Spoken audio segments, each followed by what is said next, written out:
Well, folks, with the arrival of spring, things are finally starting to heat up. And with it, we have some more sizzling hot takes to dive into. And I hope you're ready because not only are we doing some of the freshest hot takes, but we're doing a lot more than usual. So buckle up and settle in. It'll be a long ride. Error No Name writes, I do not get the appeal of Monty Gator in the slightest.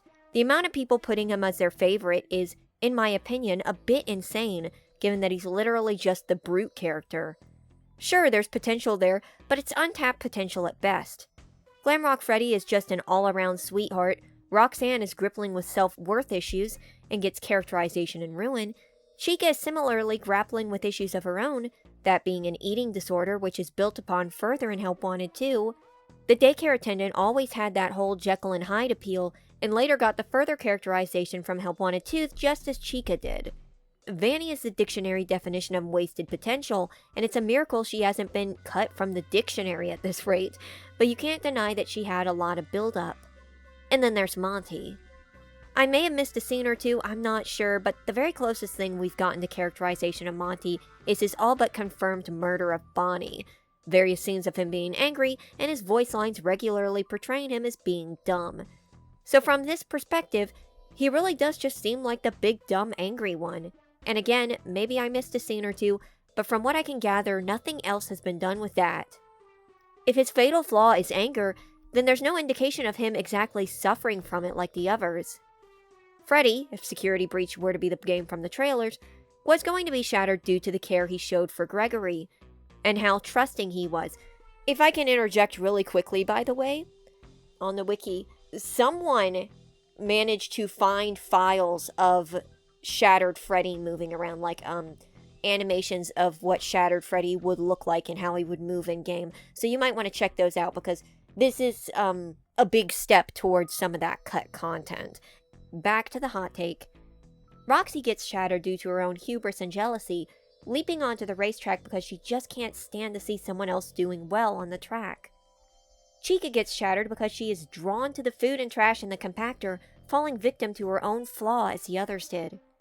Monty is shattered because he decided to go up on the catwalk since Gregory was up there, and then walk towards Gregory in an unfortunate spot. It isn't like he ran in a blind rage and the catwalk suddenly broke away, sending him falling, or that he accidentally destroyed some of the supports in his anger. He just walks up to Gregory and gets hit with a really big bucket. Again, there is potential there, but I really doubt there will be any major and/or organic opportunity for this to be built upon, especially considering the implication that Monty may have literally died during Ruin, given that part with the Bonnie light. Before I continue on with my actual response to the hot take, it's interesting that you point out how Monty got shattered, because actually that wasn't how he was supposed to get shattered originally.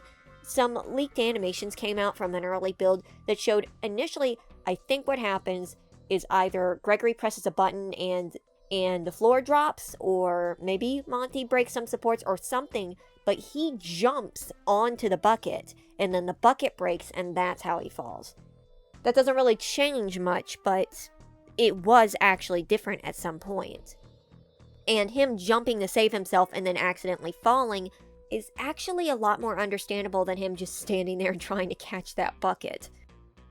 Anyways, I think the lack of knowledge about Monty Gator is actually part of the appeal. I think I mentioned this before, but Monty's sort of lackluster showing in Security Breach compared to his bandmates, his irredeemable monster status in Ruin, and him not being in Help Wanted 2 have kind of set up this narrative as the overlooked Glamrock. Or at least that's part of the reason that I've seen some folks look to Monty as the underdog. Especially after Ruin made him into like the rabid chihuahua.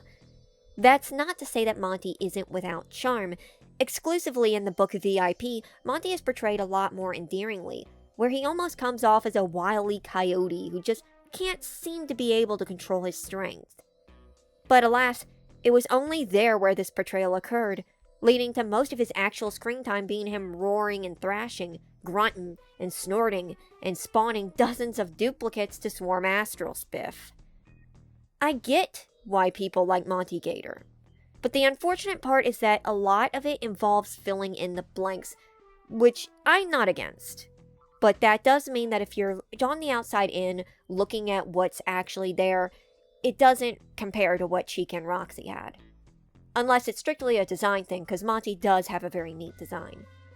Now, we actually have a sort of contrasting hot take too. Jot writes, "My hot take. Monty's lack of character is fine because not all characters need to be sympathetic." I do think that Monty being how he is in the games makes sense. I have heard and seen all the talk about him being snubbed due to his lack of characterization and him bearing the lion's share of security breaches cuts only to be killed unceremoniously and ruined, and this is true to some extent. However, I disagree that he necessarily needs to have a sympathetic backstory. When you think of FNAF as a series, most of the main characters are sympathetic to some degree. The souls of murdered children seeking vengeance in the first few games, or abused sentient robot performers desperate to escape like the abandoned sister location, or even Monty's bandmates in Security Breach being abused by Vanny and Fazbear Entertainment. The contrast between these antagonists and their tragic backstories is what gives the series so much of its depth and complexity. However, at some point it becomes redundant. Not every antagonist can or should be sympathetic. For example, Baby. She went from a calculated manipulator preying on the guard and sister location to a little girl who just wanted to appease her daddy in Pizzeria Simulator. Also, Vanny, who went from a knife-wielding deranged serial killer prodigy to a terrified lackey of Afton, who Gregory has the option to rescue. Afton cannot be the only irredeemable character this series has. Of course, now there is the Mimic, and I sort of doubt they will try to put a sympathetic spin on it, but the case in point is that characters like Monty are necessary. Cartoonishly evil villains that don't have any obvious redeeming qualities are necessary to balance out the multitude of sympathetic antagonists the series has. Now, what's extra neat is that there was a reply to this comment that's not a hot take, but I think it's worth showing as well. And this comes from Snarky Tea Sipper. What a name. However, I can understand that if Monty was an irredeemable person, keyword being person, like he was a bitter employee that would not stop his horrible, reckless behavior, but Monty's a mascot, just like the others. Was he designed from the ground up to be irredeemable? And if so, why would you make a mascot that is a bad person on purpose? And why would they even keep him around for so long if that was the case? If anything, Baby and Vanny could be seen as sympathetic, considering they were both manipulated, but they should have both been irredeemable considering what they actually did. Circus Baby, even after getting possessed by Elizabeth, uses the memory of her to manipulate Michael, then lures him into a trap to steal his skin. Not to mention having the other Funtimes murder the two technicians that came down to inspect them. Sure, Baby is probably doing this for validation from Afton, but she still uses manipulation and murder to get her way. However, I do not think she was redeemed, so I'll let that slide. Vanny, on the other hand, was redeemed far too quickly. She may have been brainwashed too, but it was hinted that she killed a lot of people under the influence. But the story not focusing on this kind of lets her off the hook too easily, especially with the Princess Quest ending. It's like they wanted to make her a new serial killer, but in aesthetic only. Her victims be damned. Oh, Vanny was definitely yanked off the hook too soon. Likely because Vanessa was played as so ooh in the movie. But I think these two are both right about Monty. And how that is this. Monty does not have to be redeemable or have a soft side. He could just be the bad guy, the villain of the group, the rough one. But the issue is that Monty is not given enough characterization to back this up. We see him as angry, but aren't given enough info to know if this is like a newish thing, or is this a virus thing. We don't even know what he's really angry about. We know he's a little himbo-ish, but we don't know to what extent. Heck, we only know it if we go off of VIP, where he's actually a little bit clever, and Fury's Rage. Not Security Breach, because Monty has a pretty small amount of screen time, unless you count one singular line. You can hide, but you can't hide! His original death was changed, his upgrade was changed so suddenly that initially his legs disappeared when you took his hand claws, and he has no real one-on-one introduction section, such as Chica's pizza encounter or Roxy's green room one. Monty deserved better. That doesn't mean that he deserves to be redeemed. It just means that he deserves a little more screen time so we can get more than just rawr. Personally, I think Monty would make for a good Bowser-like character. Actually, yeah, Bowser does occasionally go into, like, tough himbo mode, doesn't he?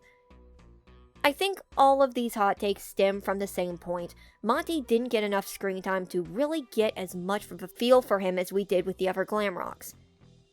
And even if he wasn't redeemed, even if he was the mean green machine we know him to be, he could have used at least one extra moment, or two. Georgina Isaacs writes, hot take, Glamrock Bonnie shouldn't have appeared in Ruin. It felt like it was just fan service for the Bonnie fans who were upset at him being replaced by Monty, and just fueled the fandom's hatred of Monty even though his character had such potential as a foil to Freddy rather than a compliment as Bonnie was.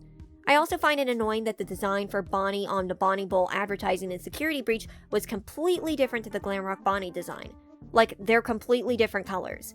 It just doesn't make sense in this universe that the two versions of the character could coexist within the same facility, especially in a place catered to kids. Like, wouldn't that be confusing? That one's really nitpicky, but it annoys me every time I think about it. I disagree with the first half and agree with the second. It's not really fan service because the Bonnie mystery was heavily teased in Security Breach. Freddy brings him up in the main game, he brings him up again if you're going for the secret CDs, a couple of duffel bags mention him. The Bonnie mystery was a thing, and showing where he went was sort of the closing of that chapter, and the definite proof that he wasn't Springtrap. As for the differences in design, I'm not sure. Glamrock Bonnie definitely looks how I'd expect a Glamrock to.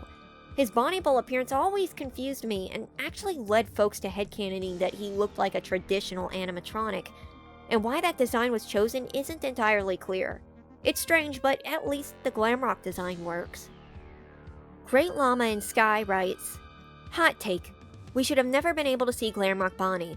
Not seeing him or having any idea of where he disappeared to made the intrigue bigger. Where he was eventually found also feels way too easy to access for employees. I disagree. It would have just been another one of FNAF's mini open-ended mysteries.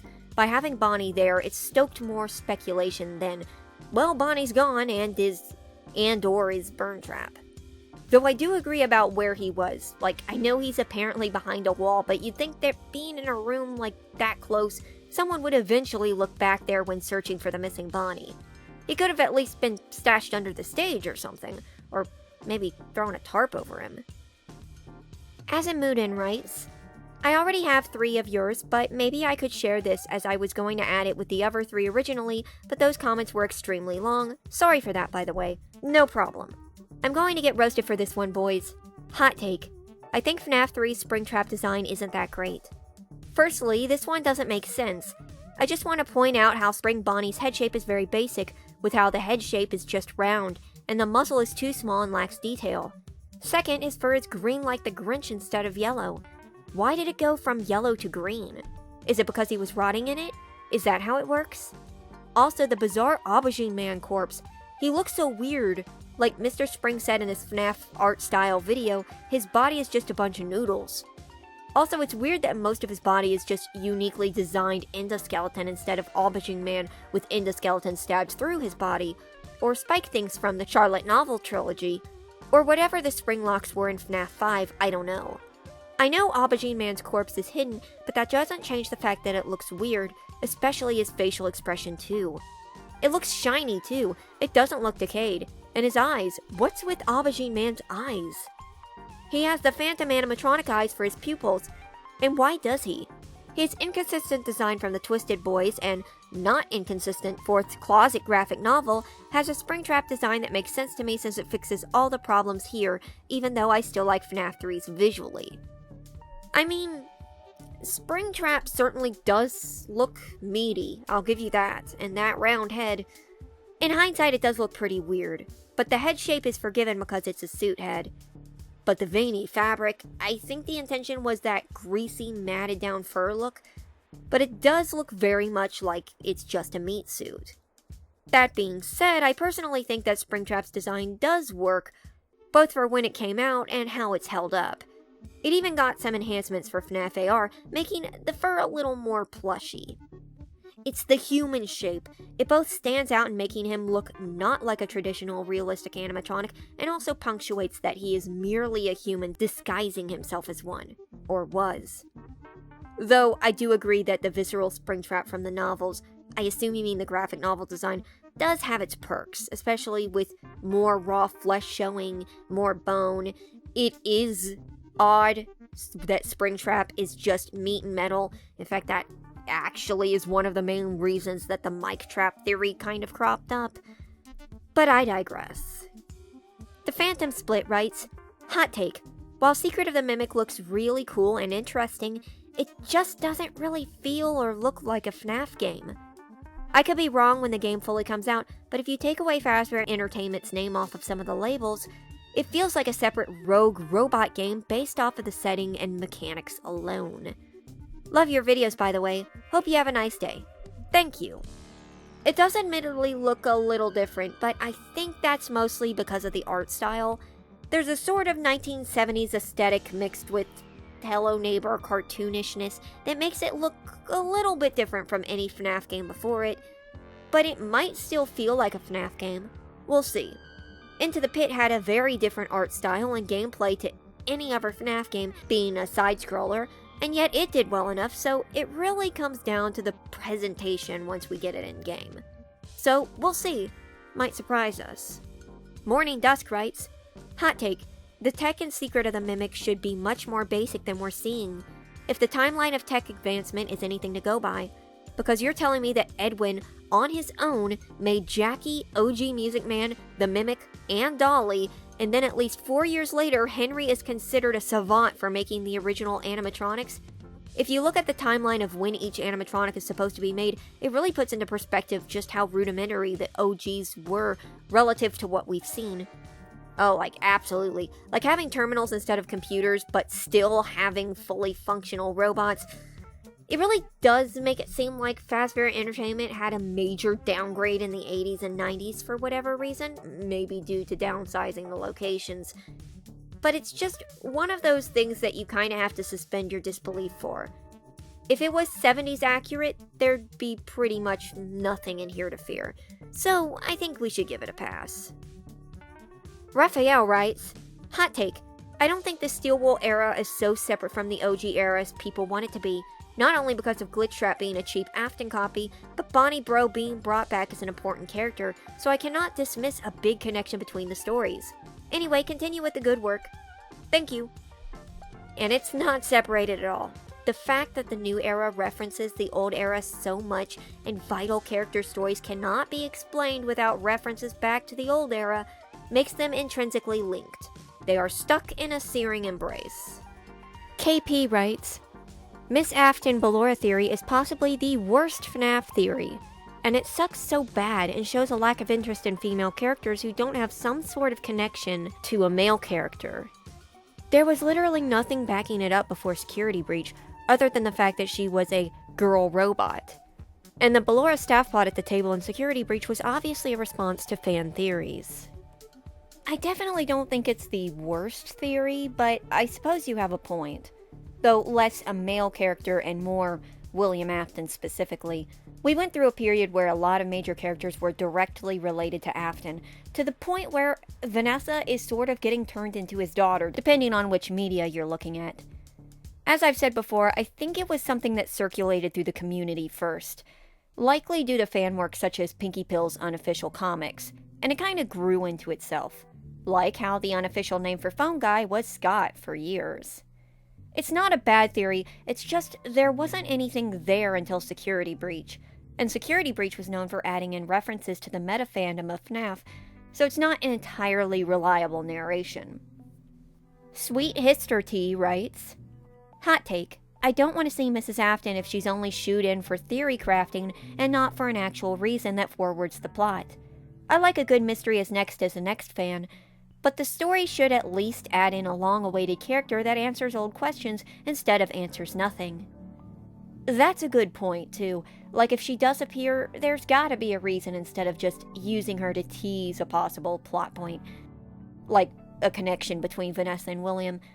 That wouldn't introduce her as a character, it would really just introduce her as a plot device. And since Mrs. Afton is such a big point of talking through the theory community, it would be a major disappointment.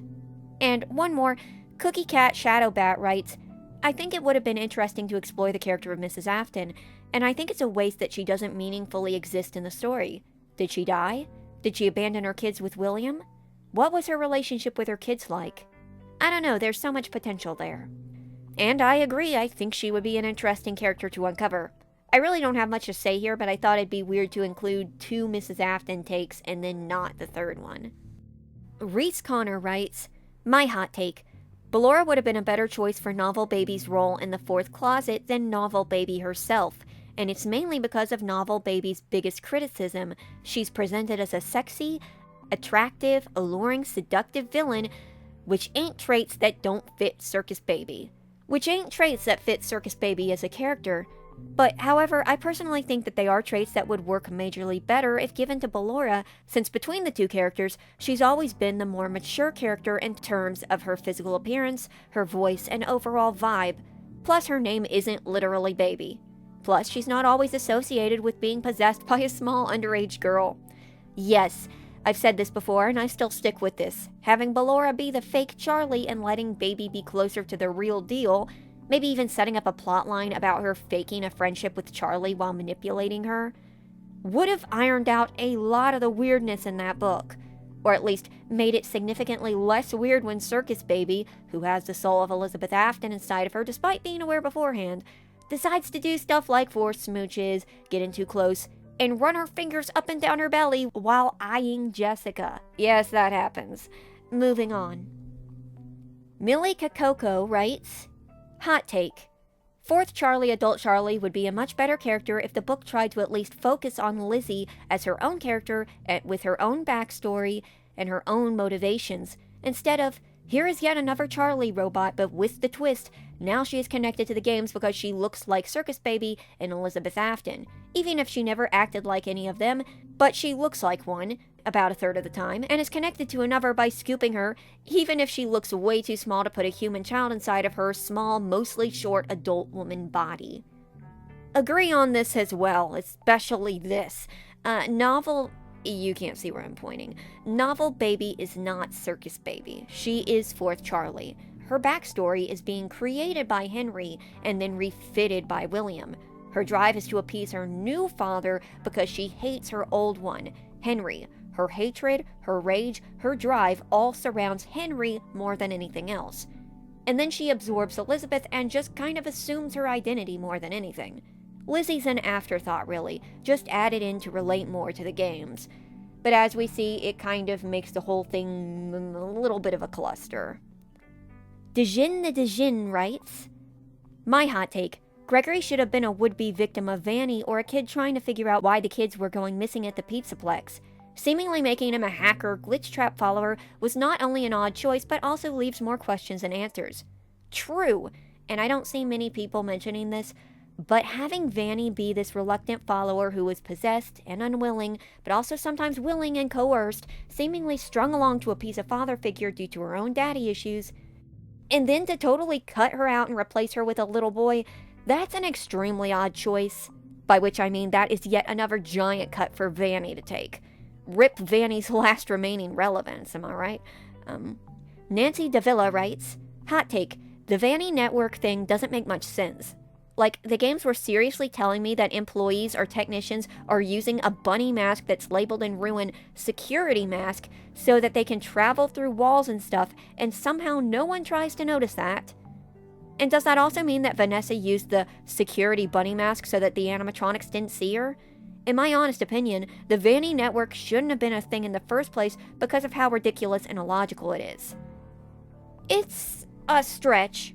A pretty sizable stretch, unless we're supposed to believe this is only Vanessa's mask and that the poster in Help Wanted 2 was simply created by the virtual reality. Otherwise, somehow we must believe that, since this is Vanessa's mask as shown in Help Wanted, that she single-handedly implemented the system for a security force that she then managed to get fired. It's overly complicated. I don't want to think about it, really. Though, as for Vanny using the mask to have animatronics not see her, that does actually make a lot of sense. What doesn't make sense is the mask being like an established part of the Pizzaplex. I can't say that name. Clabe writes, The giant music man and the secret of the Music Man. The giant music man in the Secret of the Mimic trailer feels like it's only there because Steelwool knows that people will point at him and go, "Oh my god," just like in Security Breach. It feels forced and makes me doubt that the game will be any good. I mean, the new Music Man is no doubt there because the DJ was so popular, but I don't think that affects the game itself. I mean, it could affect whatever section the Maestro Music Man is in, but it goes to show that they're at least paying attention to which characters folks wanted most, and that's likely why we're getting a new Gator after the lack of Monty. UDemon YouTube writes, I know I said this before on another video, but Nightmare Fredbear and Nightmare are the best designed animatronics. I don't think Springtrap or Freddy count so they have so much of the spotlight in their respective games, but I would love to see them in the FNAF 3 movie. Also, FNAF World deserves a sequel. I would love it if it was more of a monster collector and was more balanced, had rare animatronics and incentivized trading. FNAF has so many animatronics that if we could get not just Ultimate Custom Night but 2 Help Wanteds, I think a FNAF World 2 would be amazing. Starting with the first one, they are very cool looking. Like, of all of the nightmares that get a little samey sometimes, Nightmare Fredbear and Nightmare really do have the strongest presence. Something about the huge teeth and the beady eyes really works, and Nightmare's translucent illusion exterior is a really neat parlor trick. However, unless there's like a dream sequence, I don't really expect them to have a huge role or a role in the third movie, assuming that it's following the FNAF 3's plotline. Though they might have at least a cameo. And as for 2, that actually sounds incredibly cool. I would absolutely play it. Isaiah Swart writes, 1. There's way too much sci-fi in modern FNAF now. The reason why the original games were special was because of how grounded they were, kind of like those videos that were just some guy exploring a supposedly haunted building. Yes, but I don't think it's the sci-fi per se, more so what they do with it. Because there's a pretty big difference between something like the Glamrocks and something like Illusion Discs. But still, yeah, it would be nice to occasionally hit those ghost story roots. 2. FNAF relies too heavily on the books to tell its story. And yes. Matthew's Corner writes, I really need to go through your series to see what hot takes have been discussed, but here's one I'll pitch anyway. I see a lot of people complaining about the more sci-fi direction the story took as of the release of Sister Location, and while I understand their thoughts, I don't see it as a big problem. Maybe this would be a moot point if the franchise had ended at game 3 or 4, but if you were actually interested in the franchise going as long as it has, do you really want a 16th game about playing a security guard trying to survive haunted robots trying to kill you in the office? There's only so much you can do with the haunted pizzeria without it becoming stale. Besides, if they didn't go in this direction, my dad Glamrock Freddy would have never become a thing, and I refuse to consider a timeline where he doesn't exist. I definitely agree. I love Glamrock Freddy. And that's an excellent counter-argument because likely the old office routine wouldn't last forever. There's only so many times you can do the same pizzeria before the fire dies. Holy Shadow writes, my hot take. I think that Sister Location was a close to perfect installment for FNAF. Its animatronics were pretty scary, because of the moving faceplates. The story was very rich and interesting, and the voice acting was, without exaggeration, peak. I don't think people, especially long-term FNAF fans, give Sister Location enough credit as they usually give the first 3 or 4, just because it's a bit more sci-fi, which is silly because FNAF has never really been that rooted in reality with things like the toy animatronics. So yeah, that's my hot take. Thanks for reading. So Sister Location was a pretty good installment. I don't think I'd call it perfect because of my issues with the replayability. The non-skip cutscenes and having to replay the whole game to play certain nights and minigames, but it is way better than its recent reputation claims. I think the main issue basically with Sister Location is due to how it is built.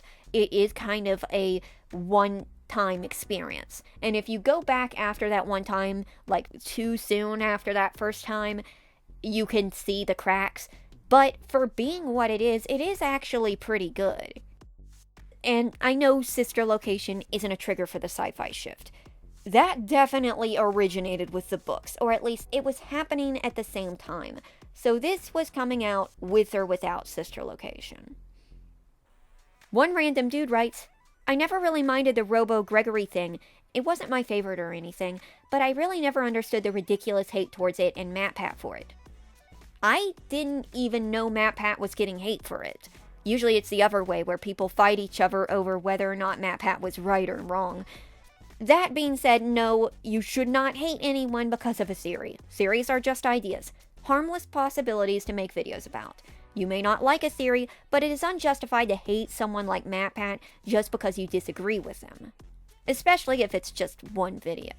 Remember first and foremost that MatPat is an entertainer, and his main goal is to make entertaining videos that people want to watch. So if he goes off swinging on a crazy theory, I suppose he doesn't anymore because he's retired, but if he goes off swinging on a crazy theory, he's trying to make a good video. It's not like he's trying to derail the lore of FNAF. As for the theory, I'm not sure, but I personally don't like it because of two reasons. A, Gregory was really our first chance to have a normal human, and I don't like the idea of him just becoming a reborn crime child. And B, because I know it spawned because of that censored line. Freddy says, "I sense you are broken," which is actually censored from, "I can sense blood," as Gregory would have scratched himself on a vent, which there's lines for. I don't necessarily hate the Gregbot theory, but I think it's a good example of some of the major issues with FNAF's current storytelling. An inability to trust what's given to you, the desire to jump on the smallest of details since details are breadcrumbs fed to us, and most importantly, cut content reframing important character moments. Rip Vanny's relevance. Tom Hibbert writes, "I think Michael accidentally killing his brother was a wasted potential. I know the games were very light on dialogue, but I wish they had explored Michael's guilt in Sister Location." Absolutely. There is a lot of untapped story there to the point that we genuinely can't get a good read on Michael. And with how FNAF often focuses on angst when it comes to their books, it's surprising that the arguable main character didn't get the same treatment. My only disagreement is I would not say that it would happen in Sister Location. I think it should have happened probably in Pizzeria Simulator. Kata Nightshade writes, "If the information was truly important to the FNAF games, then it should be in the games. Thus, I don't consider any of the books canon until it's brought up in game." I think that's a good way to think because we're never really sure what parts of the books are functionally vital part of the story. The other day, I did a video with a friend of mine, and that's how I found out that E.C. Myers claimed that he was trying to make the book feel as canon as possible, and that begs to question how loosey-goosey the other books can get. Not Michael Afton writes, "So, I'd love to be in a video. Hello, I don't know if these count as hot takes, but I think that all of the FNAF children's souls would have gone to heaven because they're kids, and they didn't deserve anything that happened to them. Honestly, I'm sort of surprised that the children's souls haven't moved on yet, or possibly at all. It makes you really think of how the afterlife in FNAF works, since it seems to be nothing but purgatory and void, and both of which you can assumedly come back to the real world from. That's a thinker." Michael is my favorite FNAF character. Cool. I don't like Gregory, but he does not deserve all the hate he gets. Fair point. I like the books and I get a lot of hate, but I think they're cool as like a separate universe. Sexy baby not included in that. I'm sorry about that. Nobody should be hating on you for liking the books. Preferences are preferences, and not everyone likes or dislikes the same thing. If it's any assurance to you, it's probably misaimed feelings towards the books, nothing you did, but that still doesn't excuse it. I'm genuinely sorry that you have to deal with that. You keep reading what you want, you keep enjoying what you want, and just don't think about how they think about it, if that makes any sense. I'm so hyped for the Mimic. I hope these are okay, and I'd absolutely love to be in the video. Also, favorite YouTuber. Thank you again. And excellent. Only a few more months left, and then it will be upon us. Throck Bozo writes, "I personally think that the bite of 87 is less important than the bite of 83, because the bite of 83 kickstarted the entire thing, so I think the bite of 87 is quite redundant." Technically, the bite of 83 is redundant, because the bite of 87 was revealed in FNAF 1, and instead of making them the same bite, the bite in FNAF 4 was made the bite of 83, likely to link up with the Silver Eyes time dating. I stand by what I said, you could have somehow made these two the same bite. Jim Rock writes, "My honest hot take, I've said it before in a comment that Henry should have been the one keeping William from moving on instead of Cassidy. From what we've seen, Henry feels like the kind of person that, because of his guilt, would have held on to William and his hatred for what he's done to everyone, including his daughter. And I agree, Henry clearly has a lot of reason to be angry. And hey, he's an adult. He might have a stronger soul filled with more hatred. It makes sense that they make it to the afterlife, and when Will's fiery inferno treatment isn't enough, Henry himself feels the need to step in, because even though he's gotten his vengeance on Will, that doesn't necessarily take away the pain that he's gone through. The closure is not there. Sharky0 writes, Hot Take 1. I honestly love Springtrap's design. I know it really doesn't work for the lore, but a part of me loves the huge peanut head. I could see that. It's endearing in a goofy sort of way. Hot Take 2. Rockstar Bonnie is the Bonnie with the most and best characterization. The rest are either just moans of pain, face puns, and squeaky voices. Mini hot take, I actually really like Toy Bonnie's voice. Rockstar being the cool, chill singer that says the most messed up stuff singing is so fun to me. Yeah, I can see that Bonnie take. If we look at canon Bonnie characterizations, we do have Toy Bonnie being a braggart, Withered Bonnie being overflowing with the puns, and a lot of rabbits who kinda were just the bassist of the group. Rockstar Bonnie's aggressive crooner persona stands out despite the fact that he really himself shouldn't stand out. And that's pretty cool. I can see the appeal. That's it. Love your channel. Sorry for any spelling errors. Thank you. And no problem. I didn't notice any. Accomplice writes, I have a few. 1. I ironically think Springtrap is a cooler and more interesting design than Springtrap. He has his issues, yeah, and Springtrap is great. I just think that Springtrap is better. While I don't agree on a personal level, I can understand why you would, and so you get a thumbs up from me. 2. I'm not sure if this is as much of a hot take, but I'm almost certain that a lot of other people have said it, but the glitch trap is the mimic theory sorta just is not good.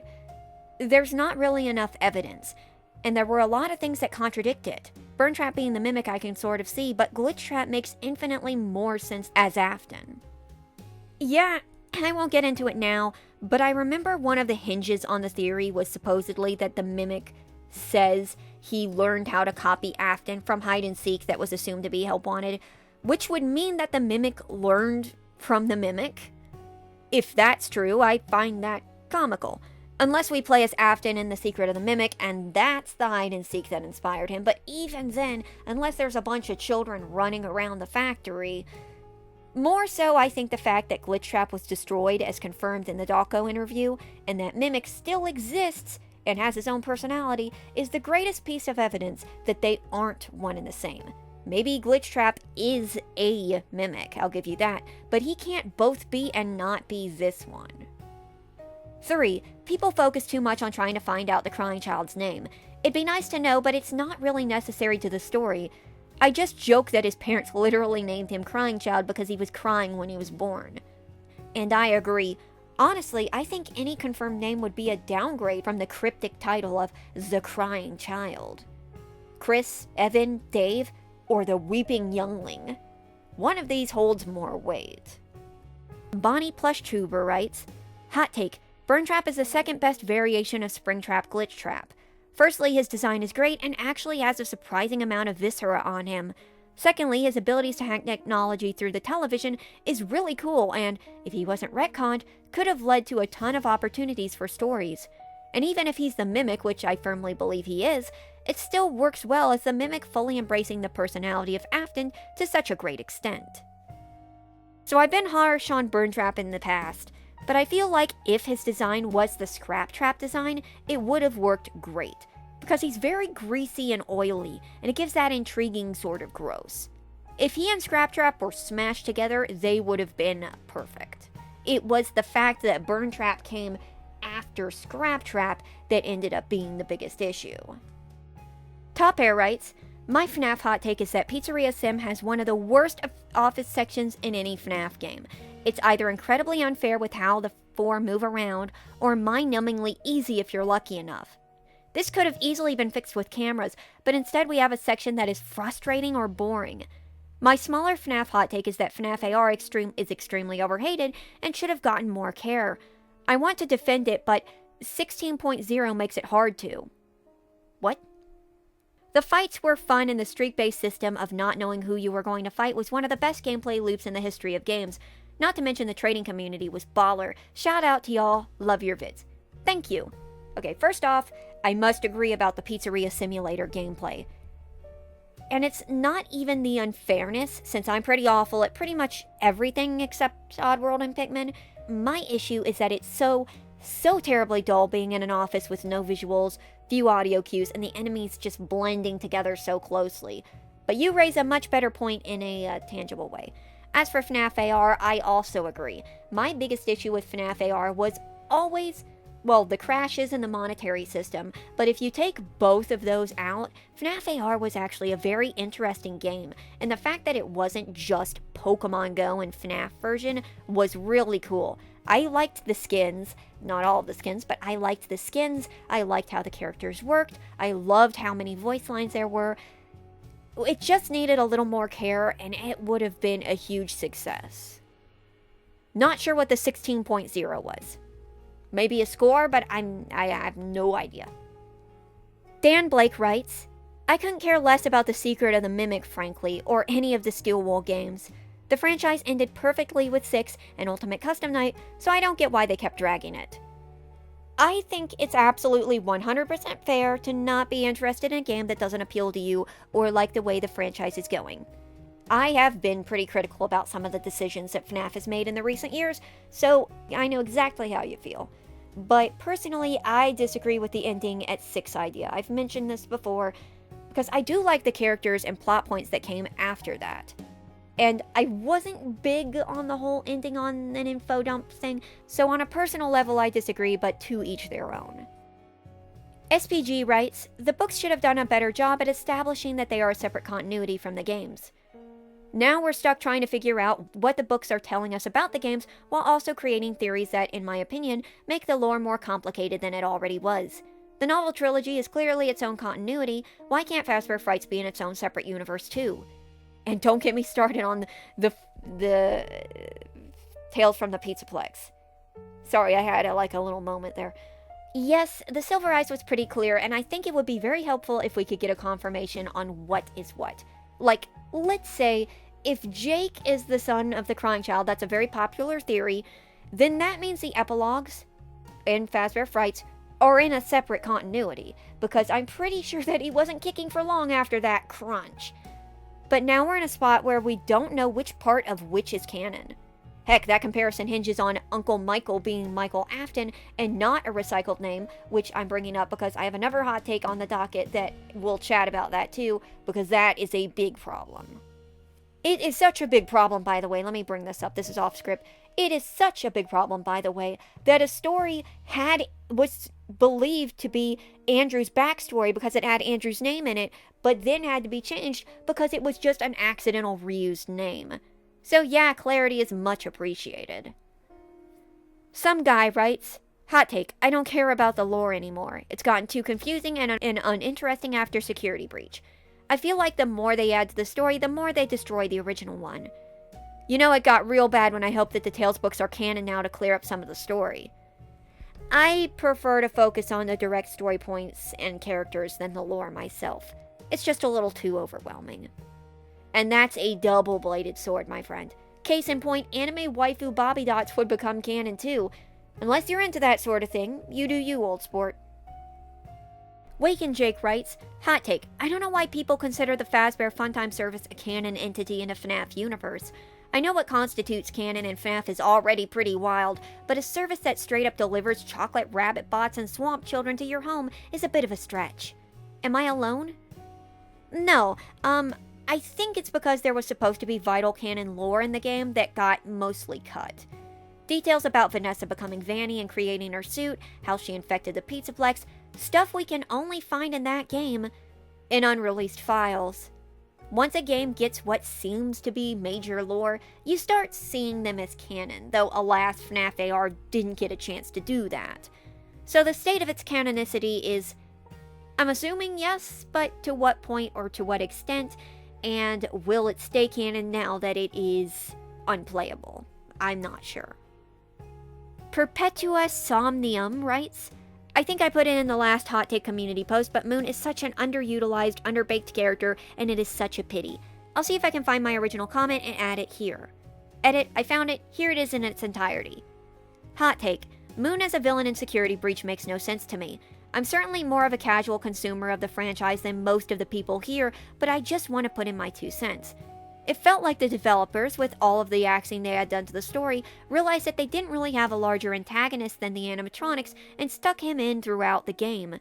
Not to mention, he's the only antagonistic animatronic who is never disassembled for his parts, though I have seen a theory, possibly on your channel, I'm sorry I don't remember, where he was supposed to have his battery pack taken to increase Freddy's battery life, which would have been cool, but also rip my poor Sunny Boy. That is actually from my channel. I still stand by the fact that I don't think it was implemented, but it was set up that with the timing and everything, I won't get into it here, but with the timing and Moon appearing in the basement and having that long Moon-themed endoskeleton section directly before Freddy gets a mysterious power upgrade and Sun and Moon's power-based lights on, lights off mechanic, I definitely think that there was something planned to be there that, due to development, was entirely cut.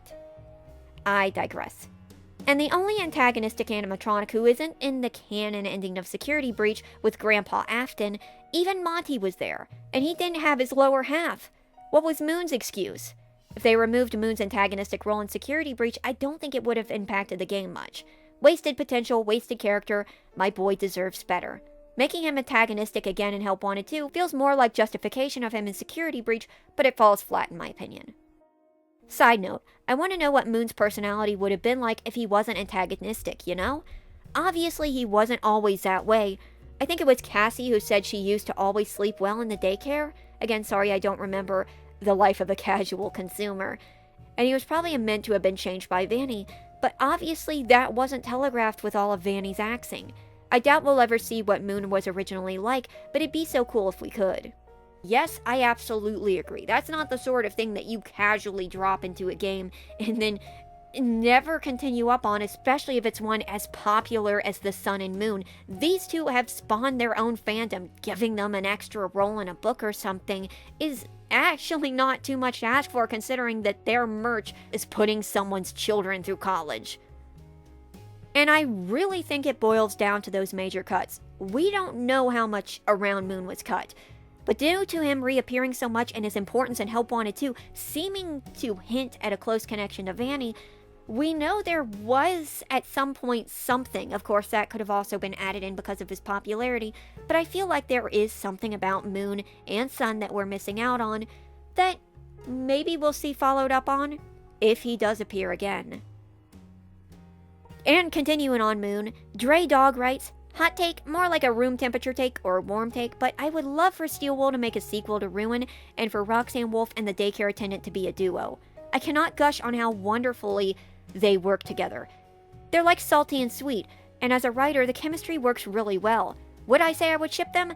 I think it does have potential, but either way, I would like them together. I can tell you for one, if we had a sequel to Ruin where the daycare attendant and Roxy, the two friendlies, teamed up to help save Travesty, absolutely people would be shipping them. And I don't think there's anything wrong with that, because I think that they do balance each other out really well, just like you said. The sort of tough but cool exterior of Roxy mixed with the neurotic mess that is Sun and, well, now spilling over it into Moon because he would be Eclipse at this point, I think that that would work really well. And I think I'm actually kind of disappointed that Escape from the Pizzaplex wasn't Cassie's escape from Ruin. I think that that would have been a really good idea to capitalize on, and having those two team up would have been hilarious. Hijinks would have ensued. That Purple Person writes, hot take, the Secret of the Mimic looks like a Poppy Playtime wannabe, which is saying a lot considering Poppy Playtime is a FNAF wannabe. A ripoff of a ripoff. And then Dejin the Dejin, who we've mentioned before, counters, Poppy had more in connection with Bendy and the Ink Machine than FNAF. So the reason I highlighted these comments is because I wanted to discuss inspiration through mascot horror. It's pretty clear mascot horror is inspired by one another. Poppy Playtime was inspired by Fnaf and Bendy. Bendy and the Dark Revival was inspired by BioShock, which isn't mascot horror, but you get it. Indigo Park was actually inspired by Garden of Ban, as the creator made an improved Ban fan game before making Indigo Park. I consider it an inspiration. And now Secret of the Mimic has a similar title to Secret of the Machine, a Bendy demo, and takes place in a toy factory like Poppy Playtime. I don't think inspiration is a bad thing, as long as we don't start going at each other about it. That's just how it is. Let's get to the root of this. A lot of FNAF fans are Poppy Playtime fans, and a lot of Poppy Playtime fans are FNAF fans, and a lot of FNAF fans are Bendy fans, and a lot of Bendy fans are FNAF fans. So it's not a detriment that these games are sort of playing off of each other, because they do share a large section of fan base. Sundance writes, Fazbear Entertainment as a corporation has gone through some of the most flanderization I've seen probably ever. Going from, if you get injured or die on the job, we can't cover that, to cutting so many corners, it's like they're actively trying to turn the cube into a sphere. Like, realistically, if you were a security guard at Freddy's, you'd barely survive a night. Do you think the police or court would believe the story that the robots are haunted and tried killing me? Also, a lot of corporations nowadays that handle stuff like mechanics and construction have stuff like that too, as in they don't cover the cost if you get injured working at their place. I've even heard a story from Mike Burnfire where he used to work at a furniture factory and got one of his fingers mangled in one of the machines, and then they started trying to find every kind of way they could to fire him so they wouldn't have to deal with him anymore. That is a shame, and yes, companies absolutely do that. I'm not sure if you can flanderize a corporation, but somehow, yeah, they kinda did. They've been flanderized to the point where their main goal, make money, is actively not tangible because they're so incompetent that they waste so much of it on pointless endeavors. And I don't mean ambitious attractions or toys that lose money, I mean that at every angle they fail. Like, they create staff bots to replace the staff and not have to pay them. But then when they break, they just dump them in the basement instead of actually fixing them or reusing their parts. And they're capable of repairing the heads at least, but they're still overflowing down there, despite the fact that these staff bots would probably cost more than an underpaid worker at Freddy's salary for an entire year or 2 or 5 or 10. Another thing is they serve cheap food, but instead of serving actually cheap food, a lot of their menus have complicated foods that would take more effort than required, such as like the Fazpad, a coffee shop that has a fusion cuisine menu when it could have just been cheap muffins and cafe fare. Who goes to the lobby of a Pizzaplex and orders curry? The point being, yes, they are very flanderized, and now the fact in the books that they're getting involved with schools, likely, and replacing children with goo monsters. What is the point of that? Is the point of that so that they can get more customers? It's not so they can take over the world, because they've pretty much already taken over the world. At that point, there is no benefit to taking over the world. It has to be about the money, but they're wasting money to earn very little revenue. I'm going off on a tangent, but you get what I mean. Hydrosity writes, if the Springtrap jump scare in FNAF 3 was actually good, that alone would have made the game significantly less hated. Fun fact, I was about to jump in and defend the jump scare when I suddenly recalled that when FNAF 3 came out, I actually was disappointed that the jump scare didn't include Springtrap opening his mouth like in the secret scenes. So yeah, you're actually right. In fact, I don't think the game is super hated. I think it's just not like a favorite. And I think that has more to do with like the gameplay, but just that people like the characters and concepts more than the execution. But yeah, that jump scare actually, it went to show that he was human, but it definitely should have ended with him popping his mouth open. Sammy says don't be shy writes, here I have some, and I've been trying to get in for a while, so I hope I get in. Vanny feels almost irrelevant or past her prime. I rewatched the Security Breach trailer and revisited all the teasers, and I must say she had a lot of potential, and I found myself invested in the character she was before the game came out. I know Steel Wool is trying to rope her back into the main FNAF plot, but honestly, I just want to move past her, whether she's Vanessa or not, because she feels too forced into the games that she wasn't even supposed to be in, like how she was almost in Into the Pit. Yes, I think you're right. And I hate saying it because I agree that the initial Vanessa Vanny that we almost got was pretty cool. At least seeing all that remains of what she could have been. I don't mind attempts to bring her back in, but my problem is that every time someone does, she gets axed again. Vanny's more sliced up than a loaf of bread. She gets more cuts than a cutting board. She's like 3 or 4 pieces short of a puzzle. It's just not all there. And I know they're trying to bring her back in to fix this, but it's kind of...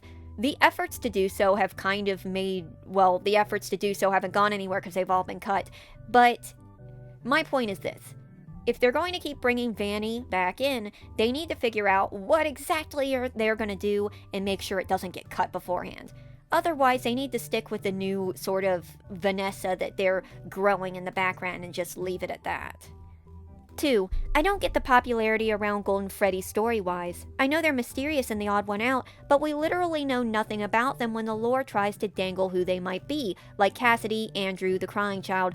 But at last, there's nothing. Golden doesn't even have a personality. They're just angry or mad, which is reasonable. They were killed by a horrible man, but why are they so mad out of all the kids who died? Were they someone special tied to Freddy's?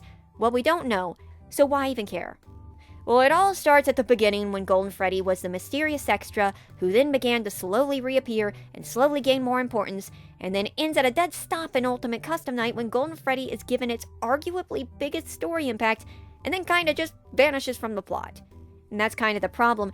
It's the moment that they got important enough that we could have dove into them, they became almost instantly outdated hardware. So we get references to them, but nothing physical that we can latch onto. We don't even know if Golden Freddy is actually Cassidy.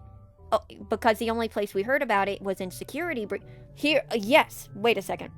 The only place we got a confirmation that Golden Freddy's name was Cassidy, was in Security Breach, with the Golden Princess quest being called Cassidy. Except, now we know about the situation with Scott telling Steelwool very little about how he wanted the story to go. So was that Cassidy that was placed in the files secretly? Was that from Scott? Or did that come from Steelwool trying to play towards the fans who were pretty sure that Golden Freddy was called Cassidy? Because notice, after this point in updates, that Cassidy was removed, and if that was one of those burn trap situations where that wasn't supposed to be there, that could explain why that was taken away. Honestly, if I was running the story, if I was the captain, I probably would have somehow finagled Golden Freddy and the puppet into the same role. I'm not sure if that means morphing them into one or how we do it, but it would at least have them be more complete by taking the half we know about the puppet and the half we know about Golden Freddy. We put them together and they make at least mostly a complete character. 3. FNAF needs to make villains or characters with new gimmicks and their own character, unlike them bootlegging every established character. Case in point, the Mimic and William Afton. I have kind of warmed up to the Mimic from Jackie's box song, and Jackie especially. I really like her, but almost all the villains now have to do with VR and AR, but most body snatching like Ennard. Can't we have a villain that can do something else, or be something else and not be tied to the puppet, Baby, and Afton? Like, there are so many possibilities, like an animatronic or character who can control people supernaturally through the blood, or eat and trap souls like the fabrication machine from 9. Sorry if this is long and seems ranty and has some grammar mistakes, but I've been wanting to say all this for a while. Nope, it was great. I especially love any time we get to bring up the fabrication machine, a machine that actually succeeded in destroying all humans, not because it believed itself superior, but because they wrenched it away from its creator and overworked it to the point of malfunction, then through the humans' efforts to try to basically win the war, gave it the gas that ended up killing them. This thing had the capability to steal souls, and then proceeded to almost instantaneously pick up traits from the souls it ate. He is very cool. Moving on, and I agree. Admittedly, I've sort of warmed up to the Mimic, but hilariously not due to anything canon, but due to random videos on YouTube, including the Mimic song. Though that also means I warmed up to a goofy villain who doesn't actually exist. But I digress. I think starting him out on the foot of being an Afton Mimic was the biggest issue for the Mimic, as from now on that's a huge part of his character and story. Decided to be Afton for a while, and that's after we were dealing with a bunny duo who decided to fill in for Afton for a while. Afton is intrinsically linked to them, no matter what we go, where we go with the story, no matter how many people, how many Edwins or Davids we add in, no matter what happens now, there is always going to be a big, heavy shackle around his ankle connecting him to William Afton. And that means there will always be comparisons. Crystal Frost writes, This might be a weird hot take, but I feel like before Steel Wool should do origin games such as The Secret of the Mimic and the eventual Afton Origins, did they say they were doing that? I'm not in the loop, so if they said they were doing that, I don't know about that. They should at least show what the present games, post-Ruin games, are going towards next. At the current moment, in the present part of the FNAF timeline, we are left with either Cassie falling into an elevator or witnessing the Mimic being scooped. Not knowing which ending of Security Breach is actually canon, I still believe it's not the Princess Quest ending. I personally think it really much is the Princess Quest ending, but it's not confirmed, so neither of us are wrong. And whatever the heck was the Help Wanted 2 endings, beside the content update showing off Secret of the Mimic. I feel like we need a game to fix those loose ends before we can take a break and go time travel to the past and learn about the Mimic or Afton. Steel Wool obviously feels like Afton can give something since they want to explore his past as well. Again, I said this was a weird hot take, but I feel like I should mention it. Also, the books in the game should be kept safe distance so it doesn't become confusing on if it's real or not. I did not know they were going to do an app. Okay, so let me do my hot take early, apparently. I don't really want to go talk about Afton's backstory again. I feel like we're going to be walking towards either an Afton was a total monster backstory or Afton has a tragic past backstory, and either of them are going to get in the way of what happened afterwards. So I really don't want to see more Afton backstory, except I do have a small sneaking suspicion, someone in the comment section put it in my brain, that maybe the person we play as in Secret of the Mimic is William Afton, in which case those two might work together. But moving on. I think it would be nice if we knew which ending was canon before we ran off to explain who the next batch of characters was. And I say that with extreme salt, because prediction time, we likely won't get a confirmation of which ending is real, because they can both lead to the same outcome. Mimic is scooped, but the Endo escapes into the basement. Endo escaped into the basement. In both endings, Cassie is stuck in the basement. A lot of folks assume she dies in the elevator ending, but that's not confirmed. It would be one thing if the second the elevator fell, it went immediately to black, but it doesn't. She lands and then she's groggy, and then you hear a voice that is either Roxy or Mimic calling out for her. That leads me to believe that the elevator probably didn't kill her, because if you were going to do a quick kill there, you would just have it go straight to black. In which case, both endings technically are the same. Mimic goes off into the basement somewhere, we don't know where he is, and Cassie is also in the basement. So, going off of my hunch, I don't think there's going to be a confirmation which of those is real. So now time for the main event, the puppet roast section of the video. I wasn't expecting this, but I actually got quite a few hot takes about the puppet this time. And I always love those, so let's start. Mickey D writes, or MKD. Alright, it's my first time trying to write this. Let's see. Okay, so my hot take is that the puppet Charlie was a little selfish. I mean, to our knowledge, the children weren't possessing the animatronics before she gave them life. She just trapped them. And it hasn't been said that they couldn't move on after being killed, or to my knowledge, it hasn't been said. Sorry if this was long, this is my first attempt at this. No, yours was actually pretty short, but you got your point across perfectly, so no worries.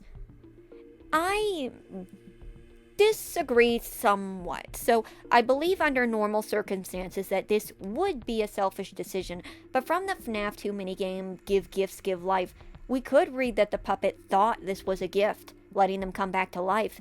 If that's the case, then I suppose it's a matter of perspective, since whether or not it's selfish depends on if the puppet was doing this for their own needs or because it thought doing this was a good thing, which would seem outlandish to anyone looking from the outside in, but when you're on the inside and you are a ghost trapped inside a machine, maybe you think about it differently. And also, this is kind of just like playing devil's advocate, but to be fair, we don't know if the kids would have ever moved on, because it seems like there's a lot of souls just kind of connecting with anything. Really, you could say that the puppet putting them in animatronics stopped them from just kind of floating into something else. But that's not a defense. Ben Welsh writes, rapid fire round. Charlie as the puppet literally tried to murder Jeremy and Fritz. I am so tired of this idea that she was some sort of harmless saint. Little sis was out for blood, and while she's the most cognizant and nobler of the ghost kids, she's not some pure pacifist. I definitely don't think the puppet was a saint, but in its defense and to other animatronics, they don't know anything about Fritz and Jeremy except that they work the night shift at a company that regularly covers up murders, mistreats the animatronics, and may very well be protecting the Purple Man himself. In the Silver Eyes and in the movie, it is both stated that the animatronics aren't entirely certain of what they're doing and who they're going up against. The puppet is more aware, but who says it can tell which employees are the friendly ones? I mean, we don't even know anything about Jeremy and Fritz. That being said, no, definitely not a pacifist. 2. Scott is far too lackadaisical with the level of quality control regarding content. He leaves someone else to create on his behalf. You'd think after Security Breach he'd tighten up the screws a bit, but half of the continuity snarls... What? Half of the continuity snarls and half-assed efforts, this is mostly targeted towards those god-awful guidebooks, are down to Scott not having a tight rein on what's going on. That I will absolutely get snarl and half-assed on. Because the book's quality, you can say whatever you want about the book's quality, whether or not you think they're FNAF or not. But the fact that things like the character encyclopedia get so much stuff wrong shows that there was no commitment to the bit. Let me tell you something. You don't have to be a FNAF fan to write something, but if you're going to be writing a guide for a game series, you need to at least figure out what you're writing before you do it. You need to figure out what is in the game. It's not that hard. Really, you could just go on Wikipedia and figure out whatever you needed to write and just put it cleverly written up into book form. The fact that whoever was doing this didn't do that, it says a lot about their own quality control. I really wish the distinction between Henry and William as the inventor and businessman had remained clear-cut. If you really had to have William be the tech whiz in the games, then Henry could have been the businessman, which could have resulted in an interesting version of the character. A man who kickstart Fazbear Entertainment's profit-oriented ideals, but who still has an actual conscience and is horrified by William's actions. Honestly, I definitely, absolutely agree on this too. It feels like they kind of blurred into one, because while a lot of Will's success was attributed to Henry's designs, Will himself built the Funtimes, so it seems like he didn't even need Henry. So now it's like Henry built animatronics, and then Will built super high-tech animatronics while possibly running the business side, just keeping Henry as a face, which makes sense, but it kind of really shortchanges Henry. He comes off looking like Henry's sugar daddy. Okay, no, but I'm glad I had a chance to say that. That's about it. Loved your recent vid about the books, and as for Escape the Pizzaplex weeks, yeah, I'll save the rant for when the book comes out proper, but I'm genuinely seething over that book. Yeah, it wasn't looking that great from what I saw of it, and no daycare in sight so far, so I might just have to skip and dip. Thank you. The Dark Devil writes, here's my hot take. The FNAF fanbase tends to mischaracterize certain characters a lot. I could talk about William's sympathy and Henry's the pure voice of reason characterization, but I'll keep it to just one. The puppet. Charlotte Charlie Emily herself. Charlie is good-hearted. Able to lift someone's spirit, Henry makes Robot Charlie to metaphorically lift his spirits after her death, and the puppet is literally able to do this in games. But is way too reckless at times. I mean, look at her rushing to fight the Twisted to keep her friends out of harm's way, just to get herself kidnapped. Honestly, some of Book Charlie's decisions are just a bunch of foolishness, Dante. Foolishness. I've gone into before why this is the case, and the case is the plot needs Charlie to do something stupid to get her in the right position, but I definitely, if we're gonna go on that book, all of it being her direct characterization, yeah, she made a couple of dumb decisions. Side tangent, but I find it annoying that theorists disregard Book Charlie as she's not the real Charlie, despite how, based on the books, Henry's agony resulted in Robot Charlie being based on how Henry remembered young Charlie, someone able to lift his spirits. She even showcases these traits in games, of acting selflessly, yet making stupid decisions in the heat of certain moments. I think it's kind of foolish too, because if you think about it, it doesn't matter if she's the real Charlie, she still is Charlie. She is a child created by Henry who only remembers what he placed into her mind. So, though it's a duplicate of the original, it still comes from the same exact pattern. Let's say you make a shirt. Let's say you then make another shirt. And you make it to be almost identical. And you make it with the same material. And you make it with the same stitching. In all likelihood, they're not going to be exactly the same. But they are going to come out very close. Moving on. The theory that the woman with 5 keys to 5 deaths story from the Pizza Sim being about Game Charlie and Give Gifts Give Life is the biggest showcase of all of these in action. She recklessly tried to save the missing children incident kids, and now they're all trapped as the animatronics. And so she feels the need to protect them as a way to repent. Honestly, it sounds like Henry trying to take responsibility in Pizzeria Sim. Kids do take after their parents after all. And so, as she says in Ultimate Custom Night, the others are under my protection. She is now the protector of the spirits. Stories like You're the Band and even the Fright's epilogues show the puppet is only active when spirits need protection, from intruders or just Afton. However, the puppet is constantly believed to be the savior of the spirits, even though Charlie's never saved people. She failed at GGGL, Give Gifts Give Life. If A Woman with 5 Keys and 5 Deaths is about Charlie trying to free the missing children incident kids, you can't protect the kids from William and save them. She even failed to save herself, hence she's dead. She doesn't even free the missing children incident kids in the 4th closet either. That's Carlton, the guy who gets injected with Remnant like Game Mike, and Golden Freddy. So why does the fanbase characterize her as a savior just because she gave cake in the happiest day? My thoughts on Golden Freddy could take up its own hot take comment, which I might do at another time, but to keep it simple, most of the characters Golden Freddy is related to, Jake, Faded Text, and even possibly psychic friend Fredbear, based off stuff in the movie, all take an active role in helping spirits move on. Yet despite there being no confirmed precedence for this, the consensus is, but Charlie's role is to help the kids move on, to save them, so those might just be stand-ins for the puppet. Even though Ultimate Custom Night Charlie doesn't even talk like any of them. Ultimate Custom Nights Charlie refers to the spirits as the others, and constantly refers to her feelings on the matter. I don't hate you, but you need to stay out of my way. Or, I recognize you, but I'm not afraid of you. Not anymore. While Golden Freddy is the complete opposite. Most of Golden Freddy's possible variants use the terms we, they, or us, but mostly they talk about you, rarely ever revealing their true thoughts, or even talking about themselves at all. Too Long didn't read my full thoughts, basically boiled down to a metaphor. If the MCI is the class, Charlie is the teacher, someone who tries to get along and protect the class but doesn't have as strong of a connection as they aren't a student like them. Meanwhile, Golden Freddy is the strict class rep, someone who speaks on behalf of the class and can actually do stuff to help them because they are a student as well, because I am one of them, focusing on the thoughts of the class more than their own personal feelings on the matter. I think that is actually a really good comparison, and that kind of actually, now that you reframed it like that, it does make it seem even more weird how Golden Freddy kind of has a face-heel turn, where they were like being portrayed as the one to try to lead them to move on, and then it's just like, no, we're all sitting right here and torturing this man. But on to the main point of the hot take, I have mixed feelings on it.